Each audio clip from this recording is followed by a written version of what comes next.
kinondem o nagkaroon ng conflict ang Panginoong Jesus sa mga religious leader. Tungayan po natin yung pangatlong conflict ni Christ na i-reach niya yung mga undisciplined na tao sa mata ng mga relihiyosong tao. Sa Marcos chapter 2 verse 18 to 22. Pero bago tayo magsimula, tayo manalangin. Panginoon, hihingi namin ang gabay at patnubay mo ngayon, pagtuturo sa bawat isa sa amin at pagsama. Nawa, ikaw ang mapupurihan, madakila at maluwalhati. Ito po ay aming samod dalangin sa pangalan ni Jesus. Amen. So the third conflict of Christ. Paki-forward nga. Ayan, sa Marcos chapter 2, 18 to 22. Katanungan tungkol sa pag-aayuno. Minsan, nag-aayuno ang mga lagad ni Juan na tagapagbautismo at ang mga Pariseo. May lumapit kay Jesus at nagtanong, bakit hindi nag-aayuno ang inyong mga lagad? Samantalang ang mga lagad ni Juan na tagapagbautismo at ng mga Pariseo ay nag-aayuno. Sumagot si Jesus, dapat bang mag-ayuno ang mga palauhin sa kasalan habang kasama pa nila ang lalaking ikinasal? Hindi. Hanggat kasama nila ito, hindi nila gagawin iyon. Ngunit darating ang araw na kukunin mula sa kanila ang lalaking ikinasal saka sila mag-aayuno. 21. Walang nagtatagpi ng bagong tela sa isang lumang damit sapagkat kapag umurong ang bagong tela, mababatak ang tinagpian at lalong lalaki ang punit. Wala ring naglalagay ng bagong alak sa lumang sisidlang balat, sapagkat papuputukin lamang ng alak ang sisidlang balat, at kapwa masasayang ang alak at ang sisidlan. Sa halip, ang bagong alak ay nilalagay sa bagong sisidlan balat. So dito, sa pangatlong conflict ni Christ, tungkol naman ito sa fasting. Kinwestiyon ng mga tao si Christ, bakit hindi nag-aayuno ang mga alagad niya? Samantalang yung alagad ni John the Baptist at mga alagad ng Pariseo ay nag-aayuno. So sa pag-aaral natin, nung nakaraan, tinawag ni Kristo si Levi, isang tax collector. Di ba? Tax collector, mga mukhang pera iyan. Handang mawala ang lahat, basta sa pera. Pero nung tawagin siya ni Jesus, kinalikuran niya at sumunod kay Jesus, hindi nagustuhan iyon ng mga religious leader. At tinanong nila, bakit niya nakikikain kasama yung mga makasalanan? Di ba? Yun yung nangyari. Pagkatapos tawagin si Levi, si Mateo, nag-party sila, kumain sila. At kinutilang yung mga alagad, bakit yung guru nyo nakikialubino sa makasalanan? Ngayon naman, ang kinausap naman, hindi na si Christ, ay hindi na yung mga disipulo, si Christ na. Ang tanong ay bakit ganito? Bakit po yung mga alagad nyo hindi nag-aayuno? Ayun kain ang kain kasama yung mga makasalanan, tax collector. Alam nyo yung mga alagad ni John the Baptist, saka ng mga Pariseo, nag-aayuno. Pero ang sagot ni Christ sa kanila, dapat bang mag-ayuno sa kasalan habang kasama nila yung ikinasal? Hindi. Hanggat kasama nila, hindi nila gagawin yun. Pag umalis, sa kanila, gagawin yun. Ngayon nagbigay siya ng mga malalim na salita. Walang nagtatagpi ng bagong tela, ng isang lumang damit. Halimbawa, luma yung damit mo, tatagpian ng bagong tela, walang gumagawa nun. Wala rin naglalagay ng bagong alak sa lumang lalagyan. Kasi papuputukin yung lalagyan, ang ginagawa, bagong lalagyan, bagong alak, para pag lumabag na nag-ferment, bubuka yun, hindi mawawasak yung sisidlan. So yun ang naging sagot ni Christ.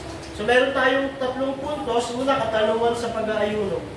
Ano ba ang fasting? Para saan ang fasting? Pag-aayuno. Kasi ang gusto ngayon, fast eating. Diba? Fast eating, lalo pag under rice, kailangan makarami. So yun ang unang tanong. Ang tatanungan tungkol sa pag-aayuno. Pangalawa na points, bakit pag-aayuno kung kasama mo ang anak ng Diyos na nagkatawang tao? Once in a blue moon lang, minsan lang mangyayari sa kasaysayan, mula Genesis to Revelation, darating yung Diyos na nagkatawang tao, kasama, tapos luluha ka, magpapagutom ka. No, it's party time, di ba? Pangatlo at huling puntos ay ang paghahayag ng bagong tipan ng Diyos. Na yung sa parable na yun, wala nagtatagpi ng bagong tela, ng lumang tela ng bago. Wala naglalagay ng bagong alak sa lumang sisiglan. So yun ang paghahayag ng bagong tipan ng Diyos. Hindi magpipit yung practices ng lumang tipan sa bagong tipan ng Diyos. Yun ang gusto sabihin ni Christ. So tignan natin ang ating unang puntos. Can I see the first point? Money. So unang points, katanungan sa pag-aayuno. So minsan po, nag-aayuno yung mga alagad ni Juan. Ang mga alagad ni Juan at mga Pariseo, lumapit kay Jesus yung mga tao at nagtanong, bakit hindi nag-aayuno yung mga alagad mo? Dalawang grupo ang involved. Disciple ni John the Baptist at disciple ng Pariseo. So may mga disciple si John the Baptist na naging disipulo ni Christ. Pero dito, sa panahon ito, marami pang alagad si John the Baptist. Hanggang ngayon po, meron pang relihiyon na sumusunod kay John the Baptist. Ang tawag sa kanila ay Mandaeans. Hindi mo nga mali, ang tawag sa mga yan ay Mandaeans yan. Hanggang sa panahon natin, may grupo pa rin sumusunod kay John the Baptist. Ang tawag sa kanila ay Mandaeans. At naniniwala sila na sila ang unang mananampalataya. Their faith, which predate Christianity and Islam, reveres John the Baptist and consider themselves the original religion of humanity. Para sa mga Mandaeans, sila ang tunay, totoo na relihiyon. Bakit? Kasi nauna sila sa Kristyanismo. Si John the Baptist, di ba, unang pinanganak kay Christ? So yung mga follower ni John the Baptist hanggang ngayon nag-i-exist. Nasa Iraq, nasa Iran ang grupo na iyan. At itong grupo na ito naniniwala na sila ang unang relihiyon ng humanidad. At itong Mandaeans na ito, sinusunod pa rin nila halos yung mga aral ni John the Baptist. At yung pangalawa naman, yung mga disipulo ng Pariseo.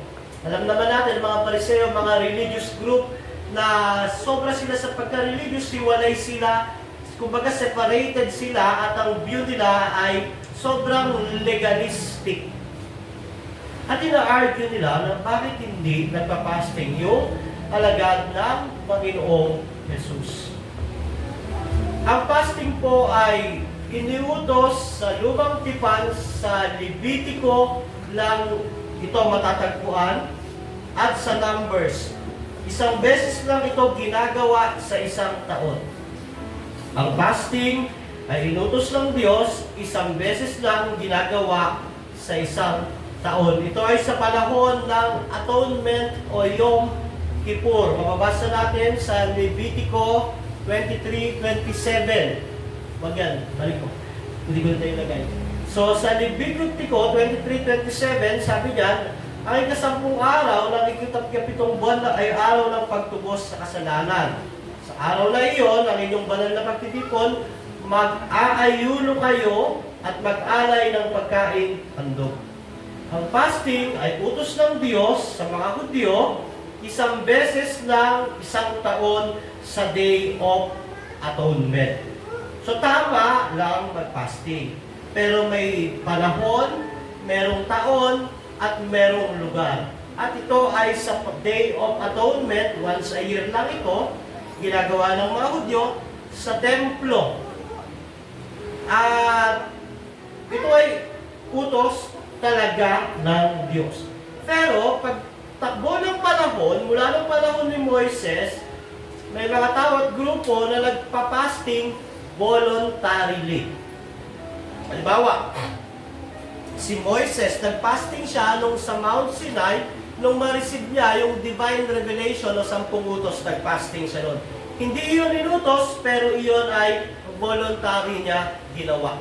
Si Hannah, yung nanay ni Samuel, nung hindi siya magkaanak, nag-fasting siya at prayer, ginawa niya yon voluntarily. Kaya na pinanganak si Samuel. Si Ezra, nung nakabalik sila mula sa exile, at humingi siya ng proteksyon sa Diyos, nag-fasting siya voluntarily. Si Nehemiah, nung itatayo niya yung pader ng Jerusalem, humingi siya ng awa, tulong sa Diyos, nag-fasting and prayer siya. Si David, nung namamatay na yung anak niya, nag-fasting and prayer si David.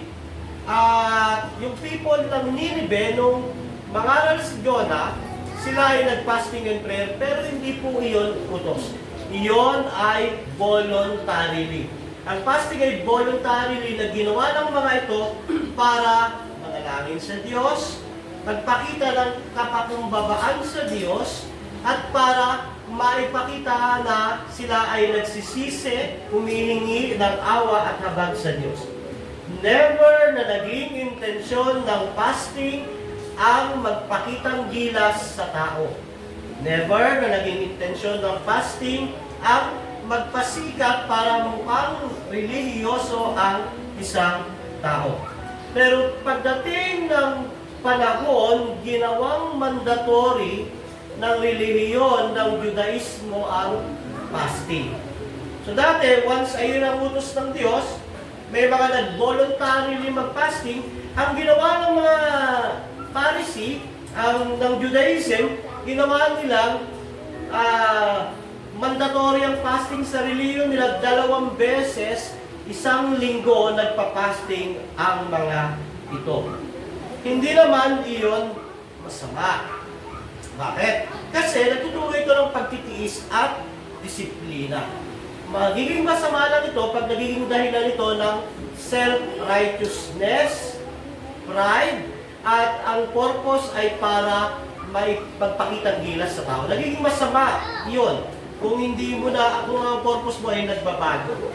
At makikita natin dito na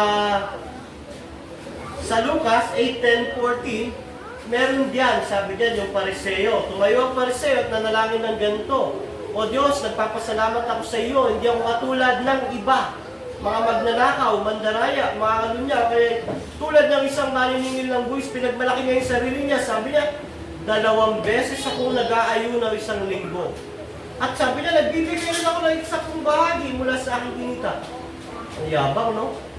So dahil naging pride yung ritual ng fasting, naging self-righteousness ng mga relihiyosong tao sa harap ng Diyos, yung ritual na iyon.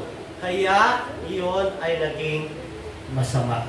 Hindi masama ang fasting pag tama ang purpose, tama ang layunin, at nagdudulot ito ng pagtitiis, disiplina. Pero kung ang purpose na ay pride, kagaya sa Lucas 8:10-14, self-righteousness, at nagiging dahilan na para habakin, questionin ng iba, iyon ay nagiging masama.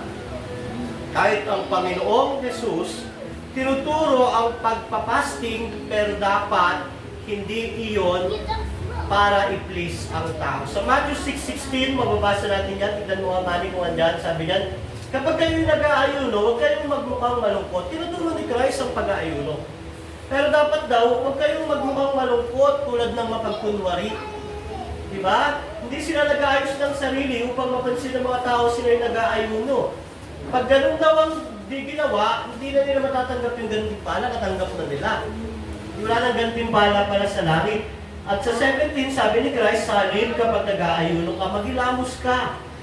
Lagyan mo ng langis at ayusan mo ang iyong buhok upang huwag mapansin ng tao na ikaw ay nag-aayuno.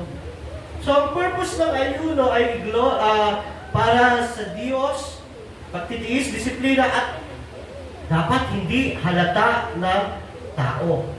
Kaya nga, yung mga tao na gumagawa noon, na hindi naman masama, dapat suriin ang layunin. Dahil pag ginagawa ang mga gawain iyon sa harap ng Diyos, na ang layunin ay para mapapurihan ng tao, iyon ay walang kabuluhan. At dito, makikita natin, sabi ng mga alagad ni John the Baptist, Pharisee, na kami nagpa-fasting. Bakit yung mga alagad mo hindi nagpa-fasting? Ang gustong sabihin doon ay, hindi kayo relihiyoso Hindi kayo banal, hindi nyo sinusunod itong inutos ng Diyos. Hindi nyo kami gayahin. Fasting. Kayo fast eating. So, yung essence ng fasting na dapat humbleness, pagtitiis, discipline, pagpukan ng pagbibigay ng glory sa Diyos ay nabago. Na naging religious ritual ito na nagtataas ng pride, na nagtataas ng self-righteousness ng tao.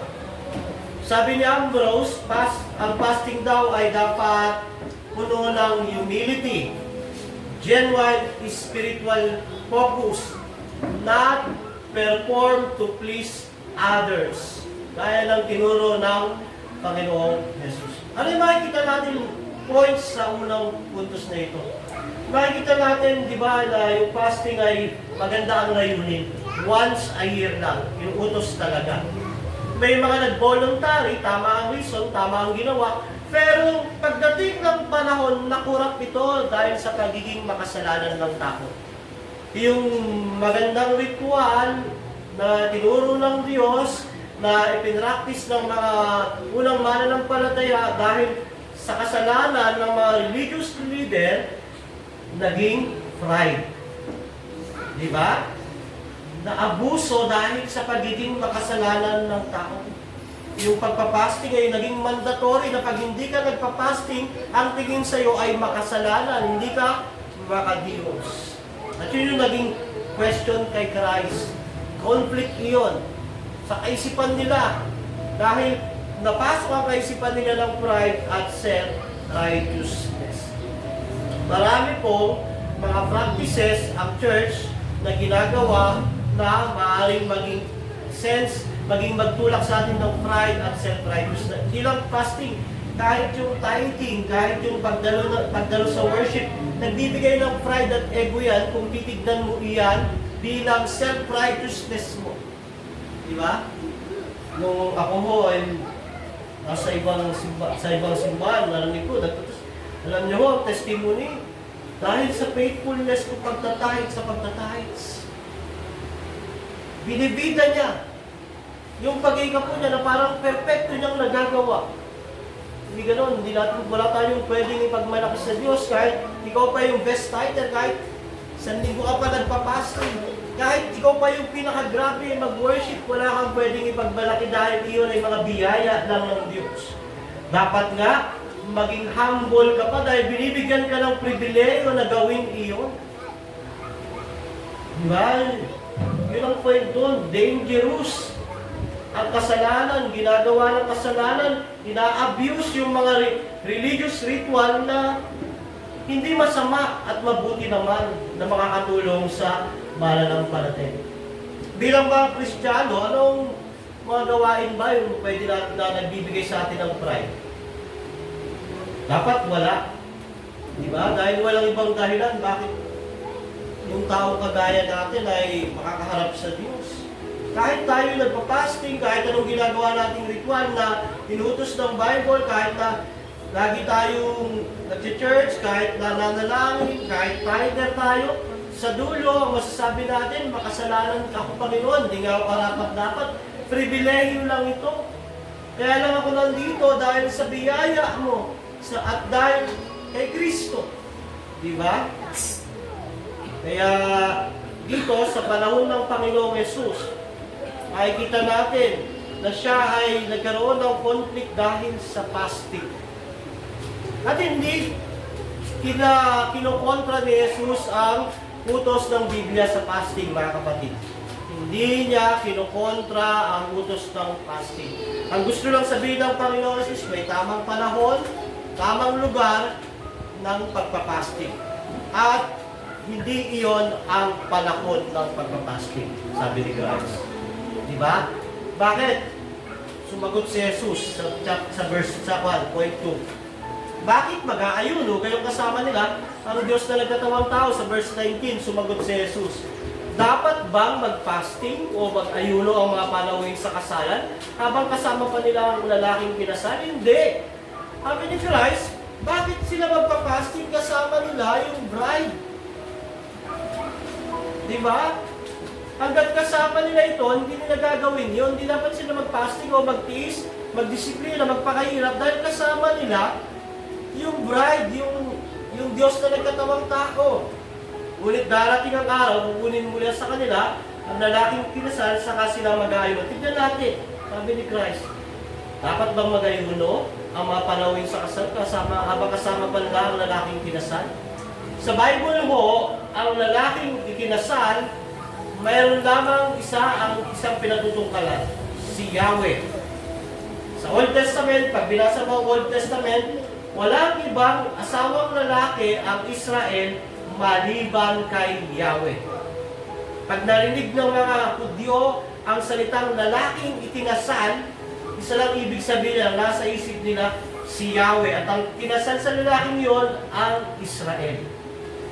Pag nabasa niyo yung Hosea, si Hosea ay ginawang example ng Diyos na pinag-asawa ng prostitute. Yung asawa niya ay nakikiapid sa iba't ibang lalaki, pero ang gagawin ni Hosea, kada makikiapid yung asawa niya, babalik, tatanggapin niya. Makikiapid na naman. Magbubuntis, babalik, tatanggapin niya. Makikiapid na naman, babalik, tatanggapin niya. Hanggang sa binili niya na talaga noon. Hinalimbawa ni Yahweh ang sarili niya sa lalaking ikinasal sa bansang Israel na taksil. So sa Bible, pag binabasa yung lalaking ikinasal, isa lang pinapatungkulan yan, ang Diyos.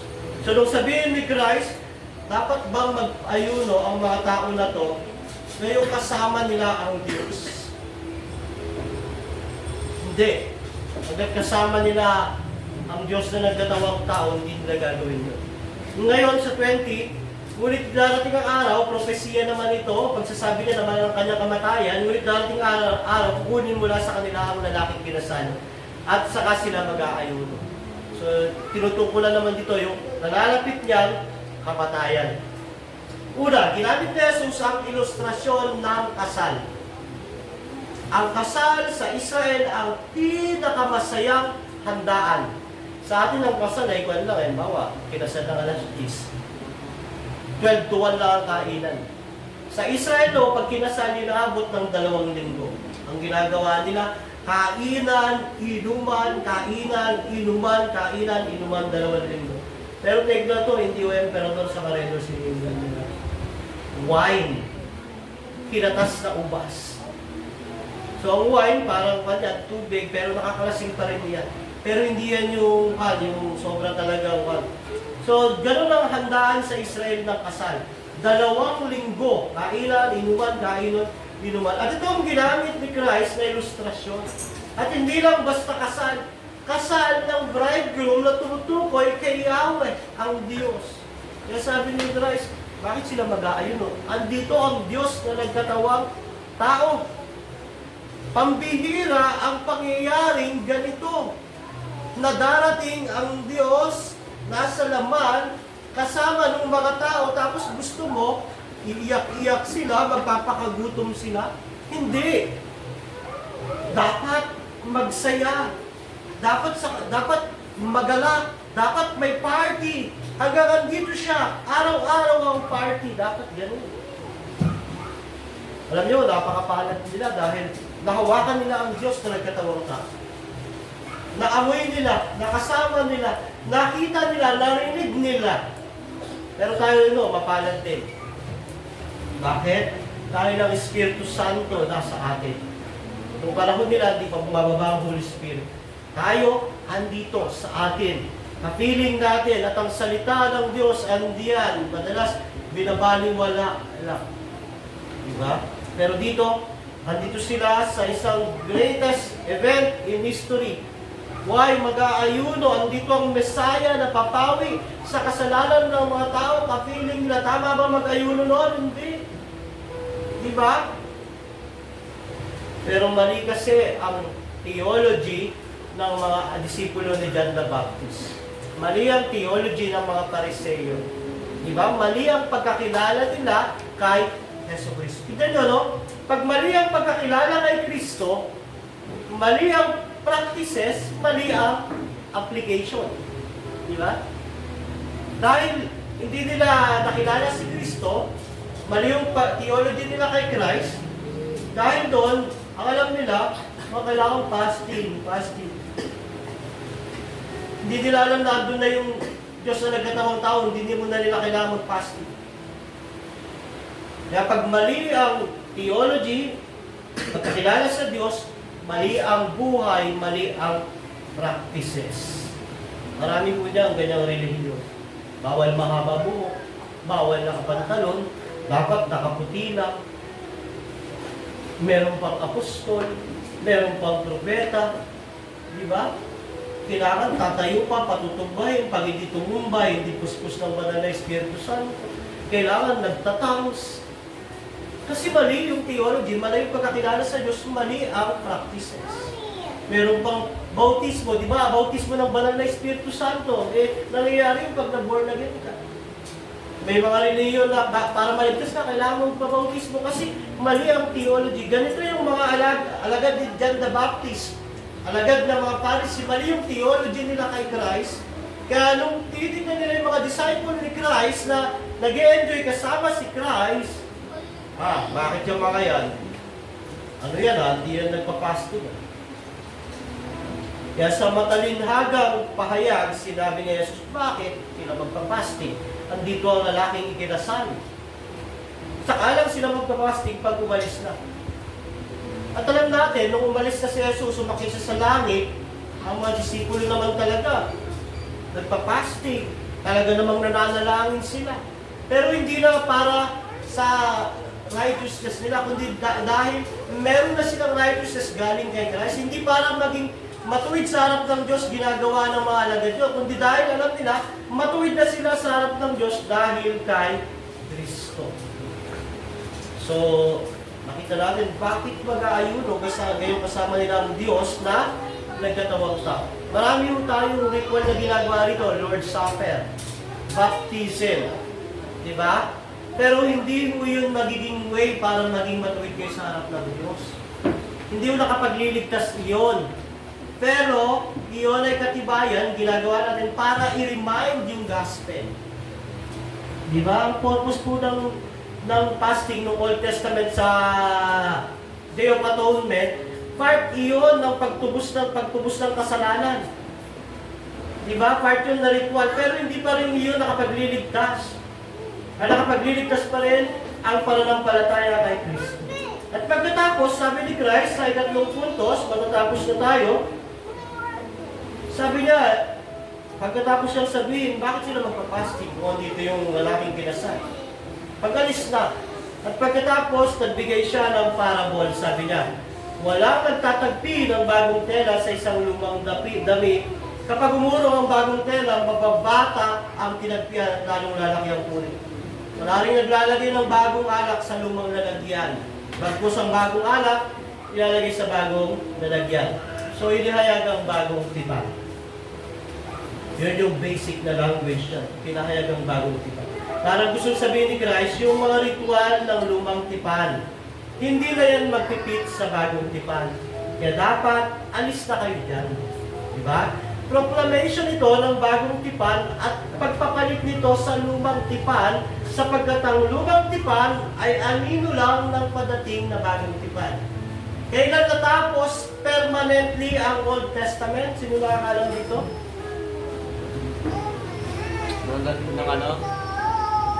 AD 70, nang mawasak ang templo ng Jerusalem. Natapos permanently dahil wala nang paghahandog. So, tapos na yun. Pero nung dumating si Christ, dumating na ang kingdom ng Diyos, ang New Testament. Pero yung finality ng Old Testament, AD 70, natapos na yung mga rituals sa templo. Sabi ni Christ, papalitan na yung lumang tipan, hindi na fit yan sa bagong tipan. Kagaya ng sinasabi ng Hebreo 10. Ako na natin basahin, tignan mo na natin. Walang nagtatagpi ng bagong tela sa isang lumang damit. Parang lumang damit, tatagpihan pa. Hindi na, palitan mo na.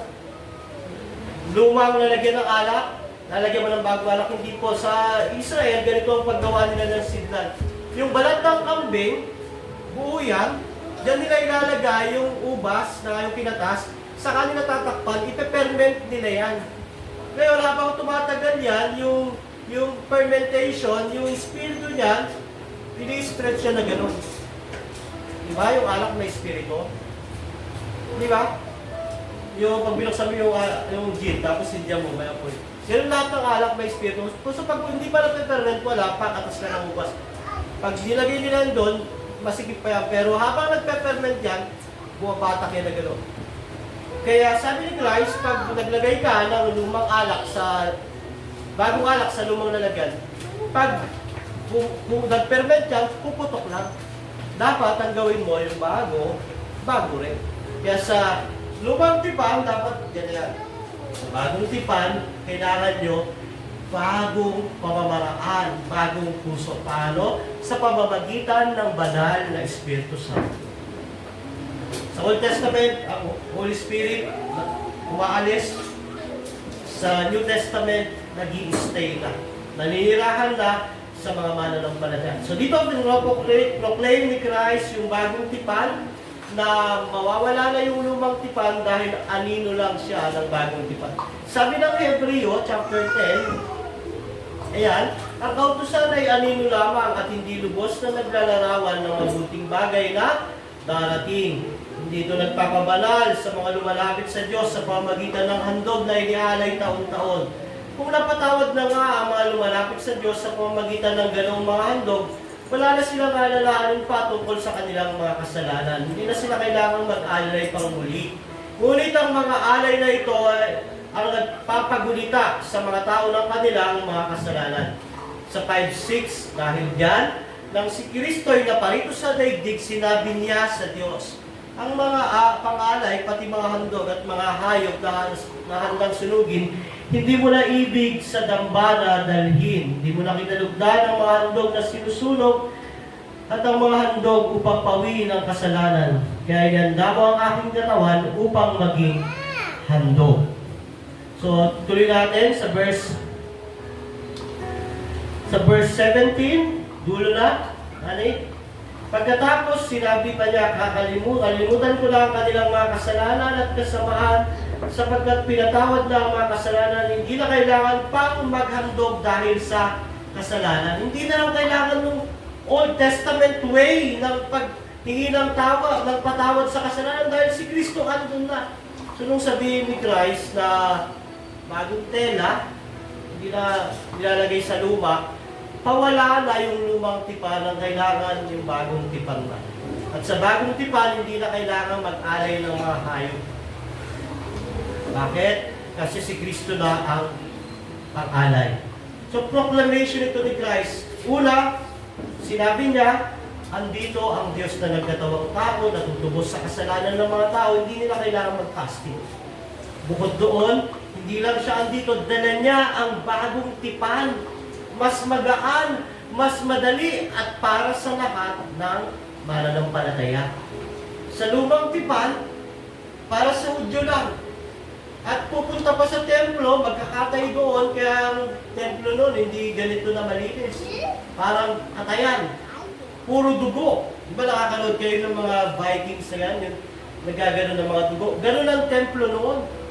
Dahil maraming kinatay na hayop, pero dahil nung dumating na si Kristo, isang beses nang dumanak yung dugo niya para sa kasalanan ng tao at hindi na muling dadanak. Ang kailangan lang ng tao sumampalataya kay Kristo.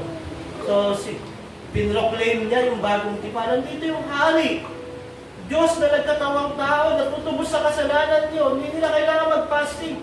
Bukod doon, dala-dala niya ang bagong tipan, mas magaan, mas maganda. At ito ay para sa lahat.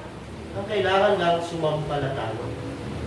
Bukod pa ron, ito ang tumutukoy din ng bagong tipan kung saan ang paghahandog ay aalisin na. Sabi ko rin, hindi na kailangan ng tao pumunta ng templo ng Jerusalem para sumamba, sapagkat ang Espiritu ng Diyos ay pinagkakaloob niya sa lahat ng tao sasampalataya kay Jesus. At alam natin, nawasak na yung AD 70 yung Jerusalem at ang mga mananampalataya kumalat. Dati, ang tao pupunta sa templo. Ngayon, yung templo na gumagala sa buong mundo. Kaya, kung mayroong isa o dalawa na nagkatipon, ando ng church. Ibig sabihin, ando ng church. Active ang church discipline. So, ang first disciple, na-enjoy talaga nila yun. Dahil,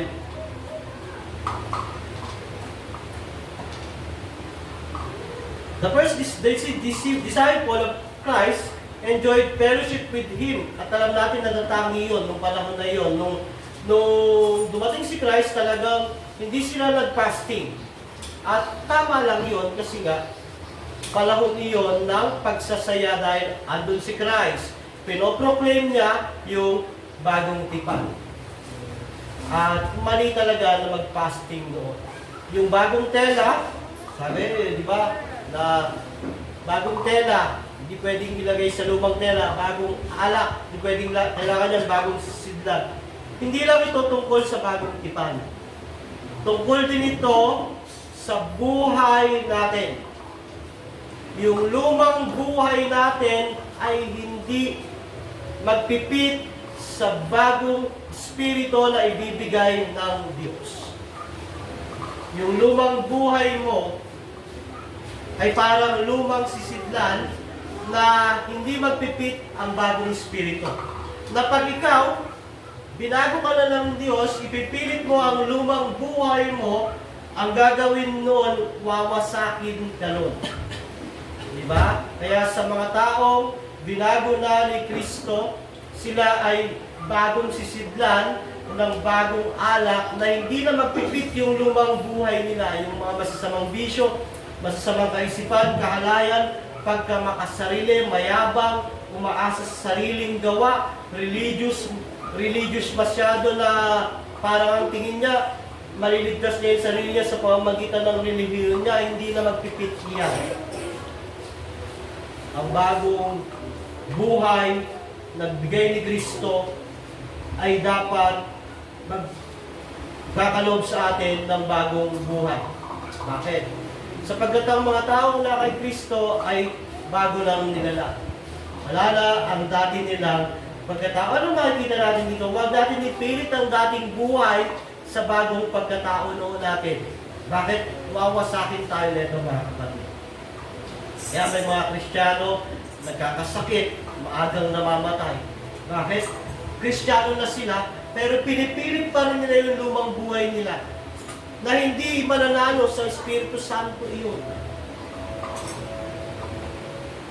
Kaya nga mga kapatid, walang nagtatagpi ng bagong tela sa isang lumang damit, sapagkat kapag umurong ang bagong tela, mababata kang tinagpian at lalong lalaki ang punit. Wala rin naglalagay ng bagong alak sa lumang sisidlang balat, sapagkat papuputukin lamang ng alak ang sisidlang balat at masasayang ang alak at ang sisidlang. Sa halip, ang bagong alak na inilagay sa bagong sisidlang balat. Ang ating lumang buhay ay hindi na para sa bagong buhay, bagong pagkatao natin. Kung ikaw ay binago na ni Kristo, mamuhay ka na may bagong buhay. Kung ipipilit natin ang ating lumang buhay sa bagong pagkatao natin, wawasakin tayo nito. Sisirain tayo nito. Hindi nawawala ang kaligtasan. Pero maaaring ligtas ka pero puno ka ng kahihiyan. Maaaring ligtas ka pero wala kang integridad. Maaaring ligtas ka pero namumuhay ka sa kahihiyan, sa karamdaman. Kaya nga, mga kapatid, napakaganda ng mensahe ng talatang ito. Bagamat nagdulot ito ng conflict kay Christ. Dahil ang mga alagad niya ay sa paningin ng iba ay hindi disiplinado, hindi sila nagpa-fasting. Subalit ang fasting may tamang lugar at panahon.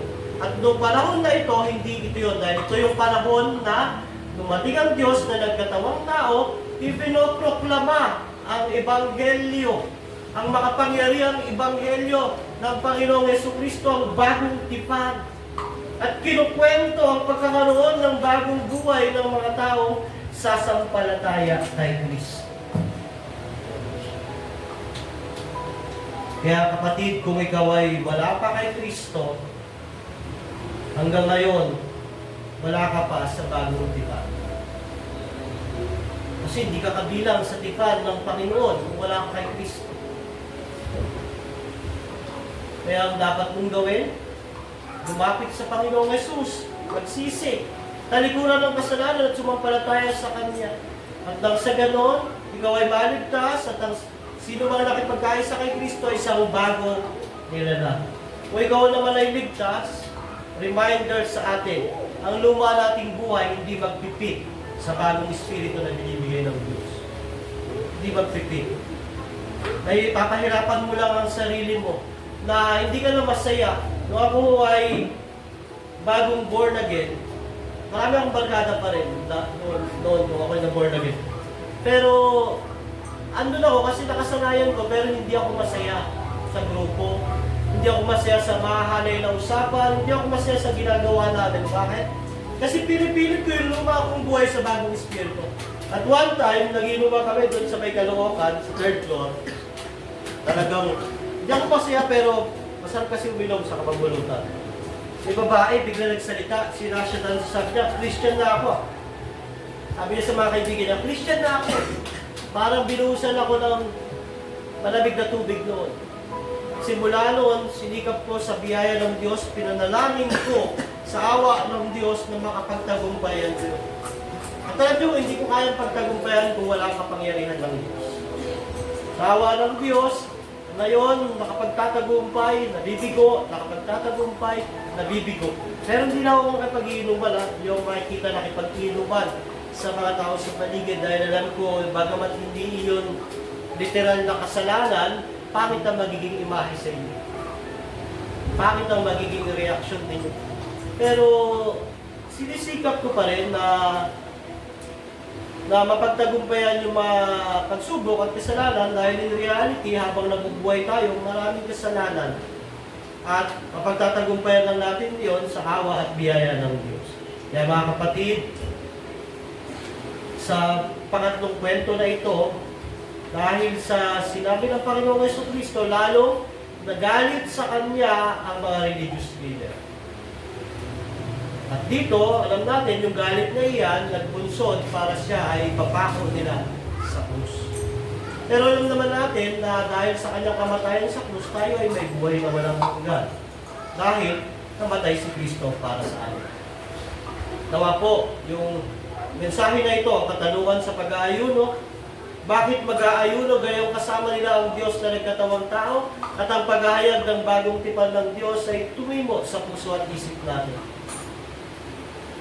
Tayo po'y manalangin. Panginoon, salamat po sa umagang ito. Salamat sa tutunan namin. Tunay nga po na tahanga-hanga ang inyong biyaya at kahabagan.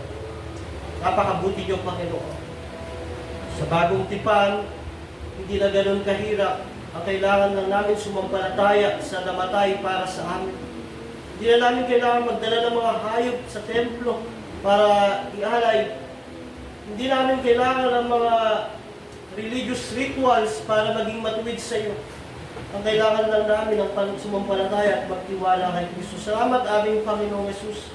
Tunay nga po na ikaw ang nagdala ng bagong tipan, isang mas magandang tipan na nagliligtas sa mga makasalanang